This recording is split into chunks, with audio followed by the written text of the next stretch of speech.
104.7 IFM. Report!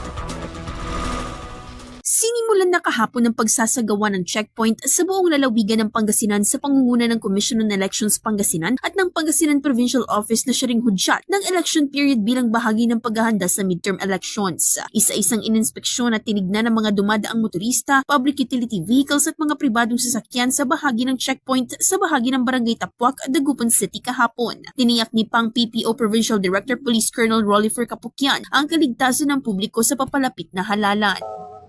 Pag-checkpoint is for security and safety. Security dahil alam mo natin na malapit na yung election. At the same time, yung safety natin mga kababayan para maiwasan din yung aksidente. Magtatagal ang checkpoint hanggang sa June 11, 2025. Kasama mo mula rito sa IFM Dagupan, ito si Idol Joanna De Vera, Tatak IFM. IFM News. IFM News.